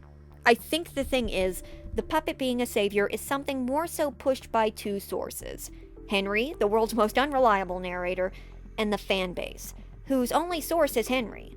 Henry portrays the puppet in a sort of divine, almost angelic way, lifting others into its arms. And yes, the puppet did do that, but assumedly to adjust them into their new bodies. The puppet is more accurately a conductor, getting everyone into their place and then working them around to succeed in their joint goal, though seems to at least be a protector of some merit. Not sure why it suddenly gave Afton a hard pass in Ultimate Custom Night, but I think a good comparison would be 9 from 9, since we were talking about the fabrication machine earlier. 9 is titled the Savior because he effectively liberates the Stitch Punks from the machine threat. But spoiler alert, he inadvertently leads to half of them getting killed, so calling Charlie and or the puppet a savior wouldn't be too much of a stretch, since I'm sure it has a higher than 40% chance of success. In the end, it's just a title. And in the end, the puppet is a protector, but it's not a savior, because it didn't save them, because it can't. Unknown Cameraman writes, the puppet should have been the one you shouldn't have killed. Yeah, that would have been pretty cool. I think I would have loved to see that face-heel turn for the puppet. If only because I think they're neat, and now after going over the Golden Freddy thing and everything we just went over, I could see a corrupted puppet working. Cats Are Cool writes, hot take, sorta. The rest of the puppet's body is somewhere else under the Pizzaplex, not in the blob. That makes sense, but where could it... Oh god. Oh god. Another hot take. BB, Balloon Boy, is just a little goober, and the most social of the early animatronics, hence why he's the first who really spoke to you. And yeah, I could see that. He's actually pretty cool. We all love to hate him, but that's because he weasels his way into our hearts. Audrey Arnett writes, my hot take on Puppet. Puppet is overrated. They're in FNAF 2, 3, and 4 if you count the Nightmarian, and FNAF 6 if you count Lefty and or the security puppet, not counting Help Wanted 1 or 2 because those are just remakes of the old games. Meanwhile, a character like Freddy has been in every game, and the only versions that are really popular are Funtime Freddy and Glamrock Freddy. But then you bring the puppet up and everyone gets doughy-eyed and begins ranting on how the puppet is the best character and did no evil and gave life to the kids and blah blah blah. I have a few counters. 1, if the puppet put the kids in the suit, she trapped their souls in the suit, dooming them to forever be trapped in prisons of metal and killing who knows how many innocent guards. Then in FNAF 2, Puppet attacks you even when you're not, most likely, Afton's son. In FNAF 3, just a phantom, nothing to say here except they seem to be helping Springtrap, the man who killed them, get into your office. FNAF 4, not technically Puppet moving on. FNAF 6 is one of the times I get it. Puppet is trapped in Lefty and gets burned and set free. Except not. Puppet is trapped in hell with Afton, torturing him. Then they disappear. I do not get the hype. Puppet is cool and all, but I don't get why people would choose him over a character like Freddy, who has been here since the first game. Whew, now I'm done typing my paragraph. Have a good day, everyone. This is like my 3rd time trying to get into a video. Well, you finally made it. So, what you say makes technical sense. I'm not going to cover the trapping them in the suits thing and the security guard thing because I covered that a few minutes ago. But what you say makes sense, except for one thing that I don't think you've considered. So in FNAF 1, Freddy was there. He was overshadowed by Foxy and Golden Freddy popularity-wise, but he was there. He was a big part of it. And then Classic Freddy kinda went under wraps for a while, but he had variations. Toy Freddy, who was overlooked at the time of FNAF 2, but then later became popular. And Funtime Freddy of Sister Location, who was a standout, like you said, very popular. But he wasn't the main character. In fact, Freddy kind of never was the main character. Despite being the headliner of the series, Freddy, or a Freddy, didn't have a major presence beyond being one of them until Glamrock Freddy, when he had a major role. And by then there were so many different Freddys that Freddy was competing with himself. No one Freddy really stood out. Okay, that's not true. It was obviously Funtime Freddy and Glamrock Freddy, like you said. But when you have this whole load of Freddys standing up competing against each other, kinda doesn't even really count that Freddy was in every game, because it wasn't always the same Freddy. The puppet not only has a unique design, but story relevance beyond, haunted titular bear, I was expecting you. Freddy didn't even have a voice until FNAF AR. Think about that. So that explains it exactly. Presentation. Freddy is a major character, but in his own game, he doesn't ever tend to really feel like the main character. And I think that wraps up the Puppet Roast segment, so let's move on. Cole Animates writes, hot take, Toy Chica isn't that sexy. All of the toy animatronics have thick legs. Her pelvis being colored pink adds up with Toy Freddy's pelvis also being a different color, and her waist being slim is simply a byproduct of all the toys' designs being updated from the originals. See Freddy's more rotund build or Bonnie's chubbier cheeks and bigger eyes. So in conclusion, Toy Chica is not so sexy after all. Still love her though. Now I feel like the reply here is actually kind of important. Dark Shadow writes, I think Toy Chica being sexy is mostly just a running gag nowadays rather than being for real. And honestly, that holds a lot of weight. So here's the thing. Toy Chica isn't sexy. The reason we call her the sexy chicken is because of the details added to sexify her, if that's a word. Her waist was made slender, like you said. The thick thighs are not. She's given the illusion of curves. In Ultimate Custom Night in FNAF AR, she is given flirtatious sounding lines, and then in Ultimate Custom Night as well, she is also given Chica's high school years. where she is drawn up in a provocative way despite high school. So is Toy Chica actually sexy? No, she just looks like a cartoon chicken, but she has been designed to be more conventionally angled in that direction. Sparky 6 volts writes, Sony is the reason Security Breach is what it is. I think on top of the whole Scott debacle, Security Breach's release, buggy release, and incomplete feel are because of Sony. It's very important that Security Breach released exclusively to PlayStation first out of any consoles. Considering Steelwool games tend to heavily favor PlayStation over any other console consistently, I think it's safe to say that there's some sort of legal deal involved. Stay with me here, but Little Big Planet 3 is part of the PlayStation exclusive series that ended up releasing as a buggy mess. It got patches that made it more playable, but overall it seemed like the devs had to rush the game so that they could hit the holiday deadline for the PlayStation Store. There were whole leftover builds of the game. Speculation here, but it's almost like they suddenly had a due date after years of seemingly not having one. It just seems suspiciously similar, no? The exclusive release, the immense amount of cut content and changed storylines, the years of silence only to get a trailer announcing the buggy holiday release. It's just too much of a coincidence for me. Yes, this. See, folks mistakenly believe it was the fans rushing Steelwool, but that is not how it works in a AAA Spectrum game.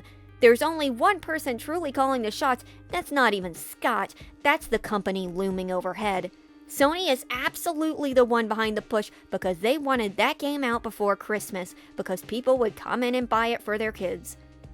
That's also probably why the game got censored so much. And yes, Sony does have a track record of doing this, not just for Little Big Planet 3, but other games.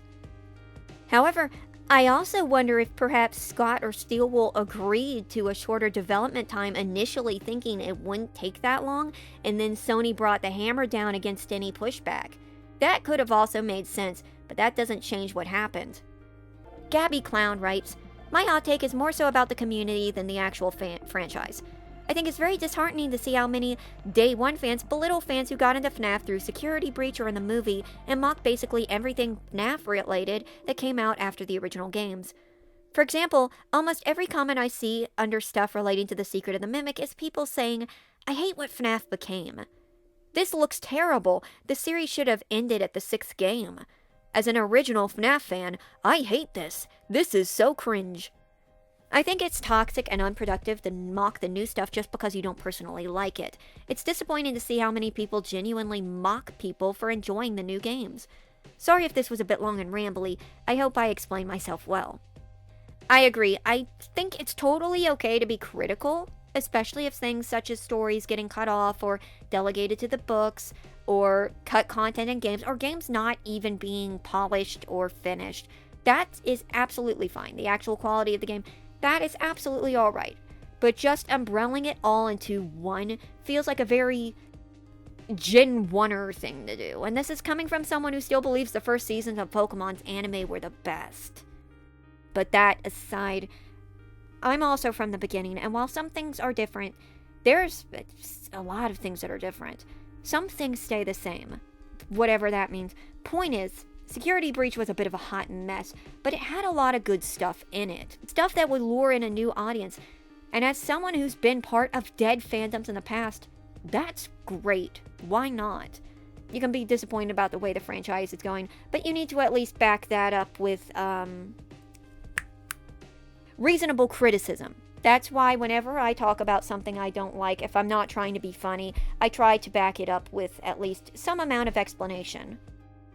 Strangely enough, I consider myself probably one of the saltiest people in the FNAF fan base. At least I'm a little more outwardly critical, but I don't think that there's ever been any FNAF thing that came out that didn't have something in it that was good, And I definitely don't think it's one of those situations. I never think it's a situation where it should be like, X should have ended at Y, R.A. Patient writes, I'll just write it here again in case you can't find it.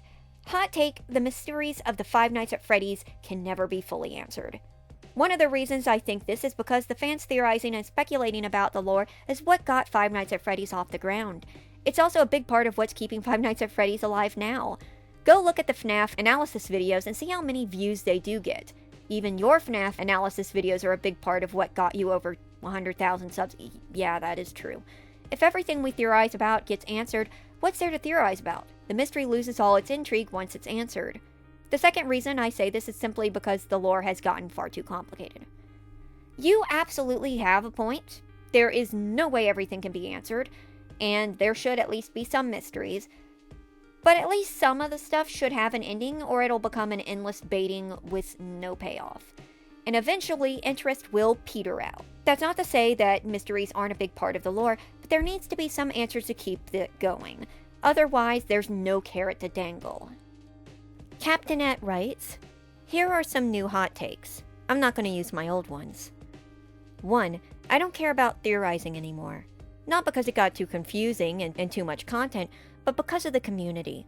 Too many people are way too passionate about their theory of whatever, and I don't care much to watch theorists because of the wild stuff they come up with. I do still occasionally watch some, like I did with TGSF, but theorizing in general just isn't fun anymore, and I doubt Secret of the Mimic will help. Also, I say this as a Tales game, SL after one, a molten MCI theory of some kind, Charlie first. Yeah, it can get a little intense. And I can see why people would get nervous sharing ideas of theirs, especially if they go against the grain. But it's not all like that. It's more so a vocal minority. But I can understand why it would be daunting, especially in this sort of climate. 2. Twisted Freddy is underrated in my opinion.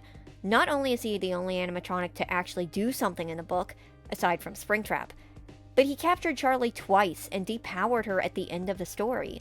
Plus, his teaser pic's design is pretty rad. Honestly, not only is Twisted Freddy the coolest looking of the bunch, but he's really the only one that managed to do anything. Heck, Twisted Foxy didn't even make it out of the basement. 3. The books would be more popular to the general fans if the actual book stories had more merch, like Fright's Tales. Like a Fetch plush would probably get a kid to buy it, and then his parents would buy the book and graphic novel because it's related to the books. Or they would just think he's from the games. Probably. I know the Silver Eyes trilogy had some minifigures and plushes, so likely yes. Some of the book characters, Fetch included, are pretty marketable. 4. I prefer Novel Henry over Game Henry, mostly because I prefer his mental breakdown in the fourth closet. Plus, he doesn't try justifying his actions like Henry was trying to be in Pizzeria Simulator. I can see that. Speaking of which, 5. FNAF 6's ending sucked, and it's mostly Henry's fault. Henry basically got shoehorned in and acted like a hero despite imprisoning Charlie in a torture suit and assuming Michael wants to die in there. And what if there was a random guy in there and Henry let him die in there instead? Plus, Michael might have been healed from the remnant anyways, and he might have just still been alive just to 100% know if William was dead or not. Plus, William didn't say a single word during the fire, and Baby didn't get her happiest day. Plus, the buildup was very poor and would have been better if the animatronics Michael actually interacted with each other after the salvage office segments. And there's nothing I, actually disagree with that. I wouldn't say it's my main issue with the Pizzeria Simulator ending is kind of more so how it's delivered, in that it's mostly just one person telling us what happened, and we get a couple of screenshots of animatronics burning, and we get a second of Baby talking, but we don't hear from Michael, we don't hear from William, and this character, who at the time is kind of not really known by anyone who plays the games, just kind of comes in and sums it up for us. That was always my problem with it. 6. I don't know if this is a hot take, but I really like the way Danny died in Bleeding Heart. I'm not sure. I actually haven't seen that many people talk about Bleeding Heart, so it might be or might not be. 7. I like the smaller role animatronics like the Rockstars and Mediocre Melodies have, because it feels like they have more personality, thanks to Ultimate Custom Night. I can't say I'm too gung-ho about the Rockstars, but there's definitely a charm to the Mediocre Melodies that makes them stand out as a little more than mediocre. And that's probably because of Ultimate Custom Night, and I don't mean just because of the voice lines. I mean because they were there to fill a space and didn't have an established personality, and this was sort of a mainline spinoff. It was a main line, but it was willing to make jokes at itself, It gave more room to add more personalities to characters who otherwise didn't have any, and that made them shine. 8. Theodore might be one of my favorite animatronics. Why? My guess would be his design, relevance in the Charlie trilogy, and that he has the name Theodore. And yeah, he is pretty cute. No wonder he got a plush, though I prefer his purplish design to his graphic novel Pepto Pink one. 9. Edwin is better than Henry in terms of being a father, and I don't think he replaces Henry's role. As someone who believes in Tales Game, I can understand why people thought Edwin David was just a parallel of Henry Charlie, one of them being David's pajamas, which were white and black zebra, the same color as the puppet. I didn't know that he had those pajamas. I guess they're like tiger pajamas, and it's black and white because of the tiger. Okay, so here's one I'm not entirely... Okay. Full disclosure, I have not read The Mimic. But I had read somewhere, I read two things. I read one that was on the wiki, and I read a different thing that I think I heard from someone in the comment section. And the one I heard off the wiki was that there was a scene where David's waving a toothbrush around, and Edwin gets angry, and he rips it out of his hands. And the other one, and I'm not sure about this, was one I heard in a comment that said that there was one point in the story when Edwin gets mad and shakes David. And it's very possible these are actually the same scene, and they just got... Maybe the person thought he was shaking him instead of stealing his toothbrush. But the point is, that is incredibly aggressive. See, here's the thing. For anyone who just hears, he got annoyed at his kid throwing his toothbrush around, so he took it from him, that's one thing. But if it's true that in the story, he kind of just wrenches it out of his hand because he got angry with him, that shows some amount of anger issues, and that kind of relates back to the fact that he later beats the living hell out of the Mimic after he lets his son get hit by a car. And not the Mimic. I'm not blaming the Mimic for the death. I'm blaming Edwin because he's the father, obviously. If it is the case that Edwin's anger is so intense that he's regularly shaking his kid around all the time, or at least was shown doing it, then no, I don't think he's a better father than Henry. Because while Henry did some very questionable stuff after his daughter died, he was never physically aggressive towards her. If you get so frustrated with your child that you're grabbing onto them, that's no bueno.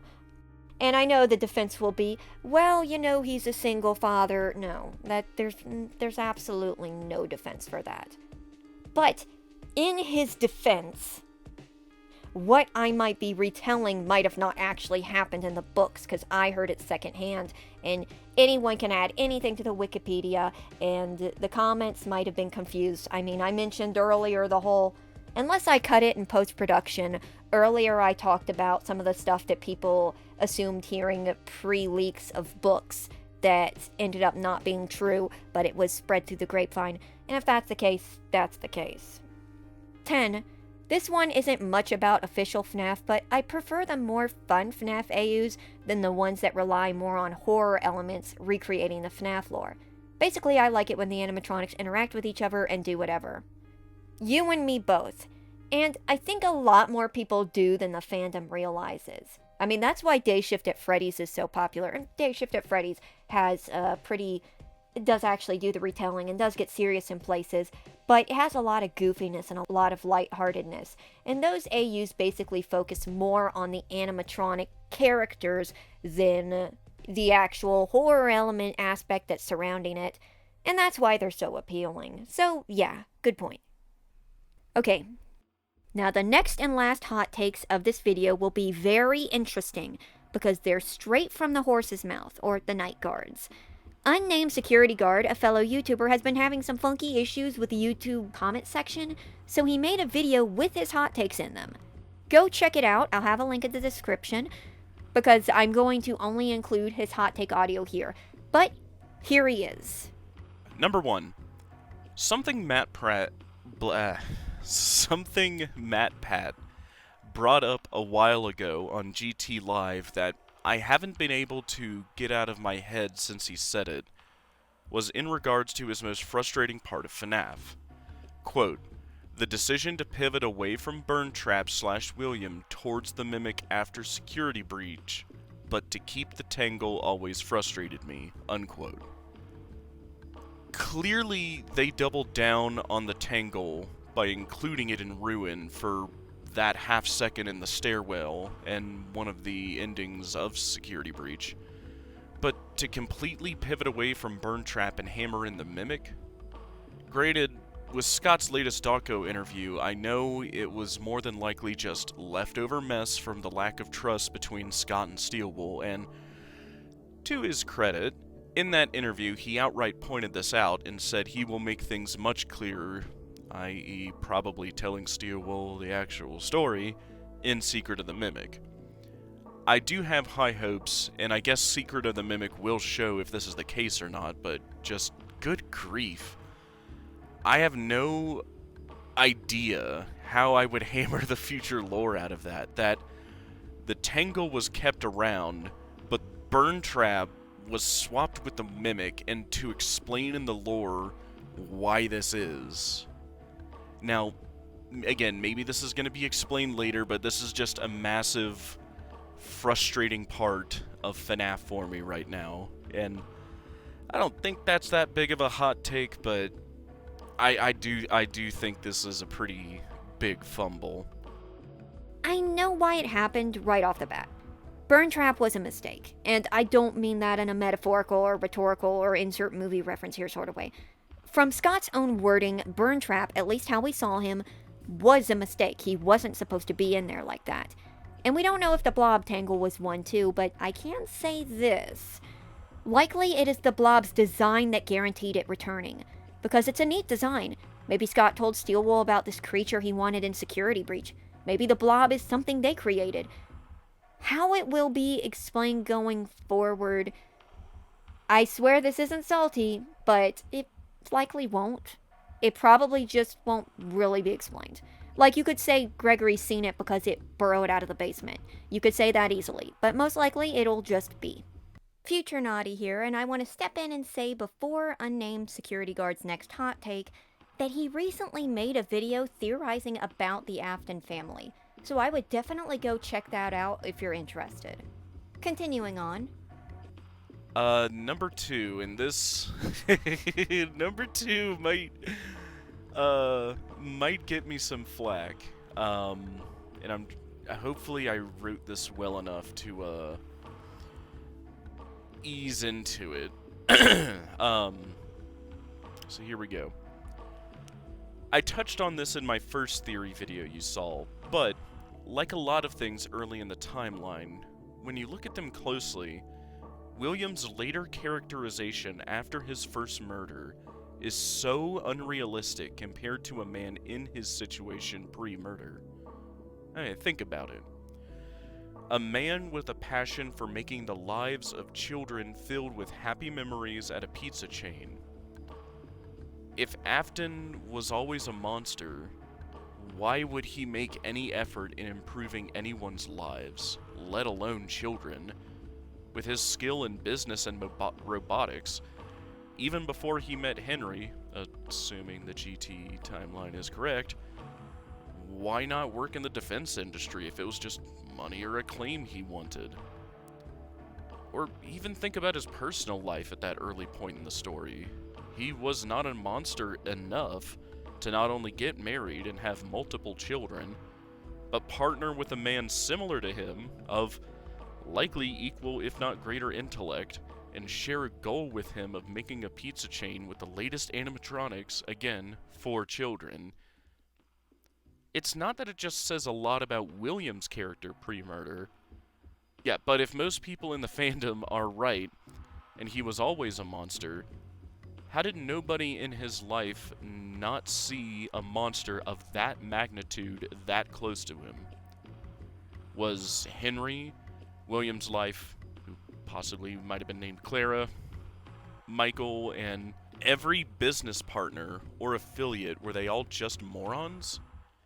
Monsters of that caliber are doing things like, to be frank, bedwetting into their teens, or doing awful things to animals at a young age. I said it in my original theory, and while I was wrong about the mimic, I still stand by this. William wasn't always pure evil, which is my hot take. And I did word that very carefully. William wasn't always evil. He probably wasn't always bad either. But after the death of Dave, he was a broken man who would give or do anything to have his son back. And if anyone disagrees, I would just ask, why was William promising to put Dave back together at his deathbed if he didn't care? Why did he start the remnant experiments in the first place? Was it because he was immediately thinking of his own personal immortality? Or was he trying to save Dave, at least for a while? Now, obviously this isn't to say William doesn't still kill Charlie after that point and lose the plot from saving Dave to saving himself once he likely realized he can't separate Dave from Cassidy. And I forget where I've heard that. I want to say somewhere in the books, but I feel like I've heard somewhere that it was made clear, to William at least, that he can't separate the two. And that's why he just stopped paying attention to trying to get Dave back. But in a cruel sense of irony, even still, he did find a sort of immortality. Like, the sheer irony of discovering that, only to realize you can't use it on your dead son. I guess at that point he just said, I might as well use it myself, I suppose, but my point being, he does still become a monster, but just as I pointed out in my theory, he wasn't born evil, he chose evil, which, if anything, makes his actions worse in my opinion, but as William absolutely knows by Ultimate Custom Night, the path to hell is paved with good intentions. I think that Afton's murderous tendencies, and this is going off the Silver Eyes, were triggered by his near-death experience in the Springlock suit failure. After he survived, he began to see himself as something greater, ergo his constant reliance on his suit, his comfort in it, taking risks and never believing it would trigger and harm him, even believing himself to be one with it. And his feelings of grandeur.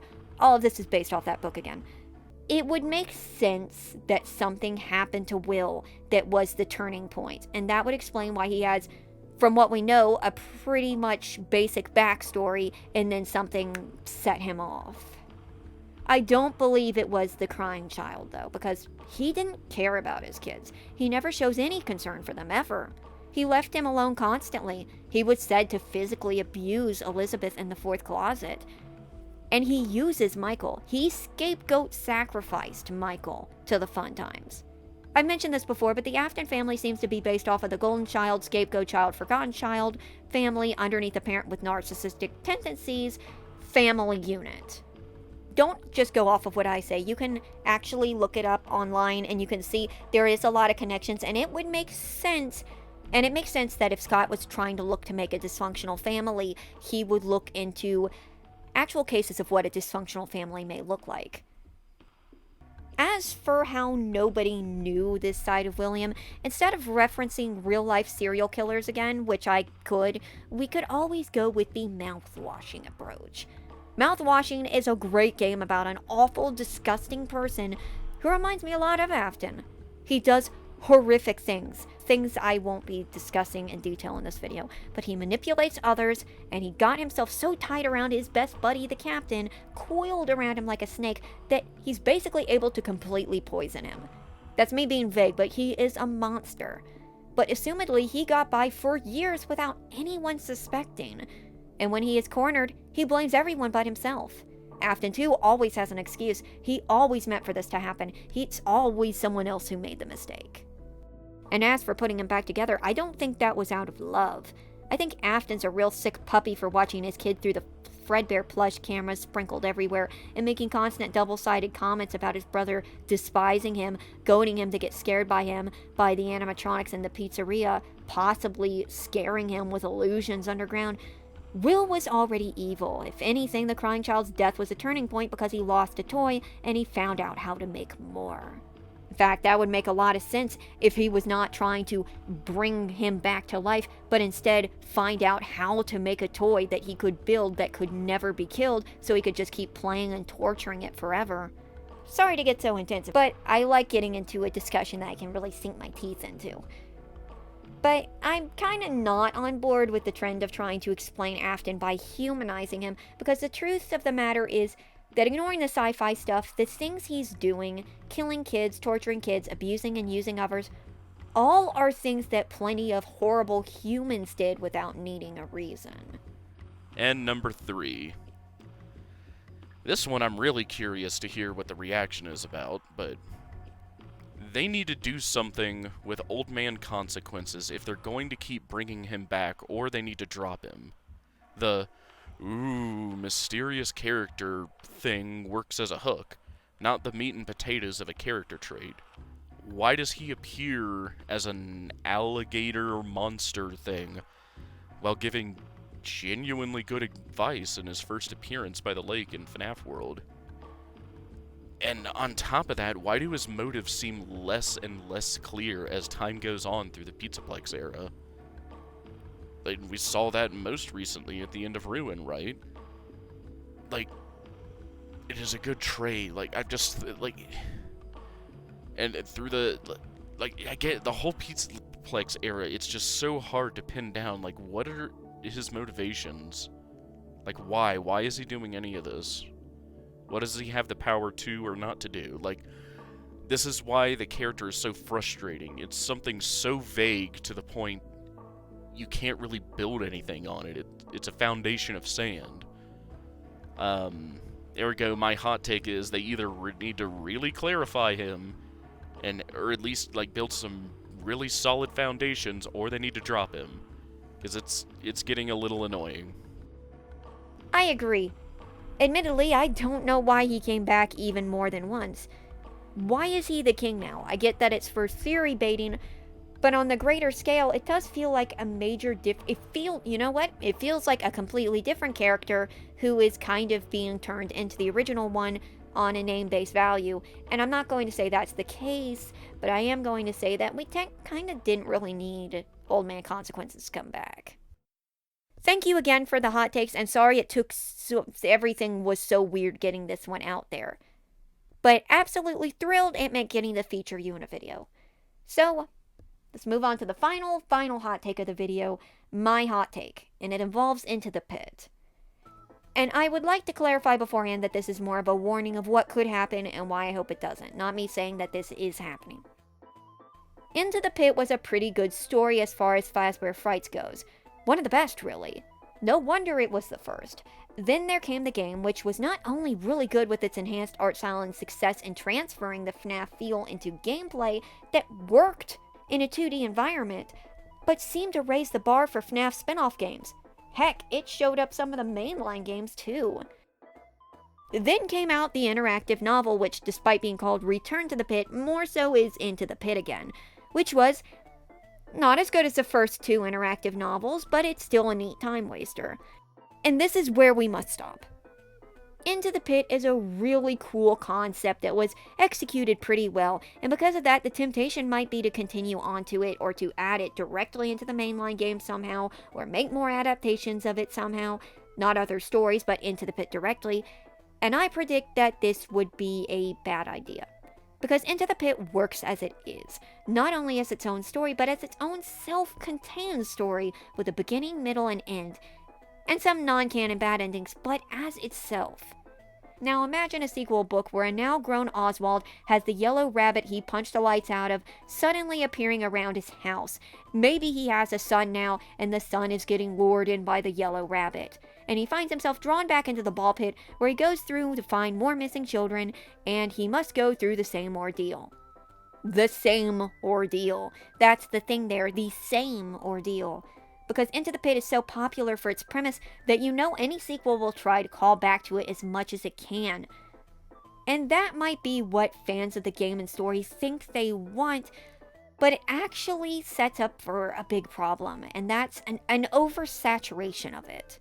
Case in point, the Missing Children incident, a huge event in FNAF, very popular, to the point where even when the story progresses, it still wants to talk about these 5 to 6 missing kids, even though it's established that William Afton and Fazbear Entertainment killed countless kids, so many kids. But this event, which apparently wasn't the first event, is the one that we still have to keep on going on about, despite how many times they've almost passed on.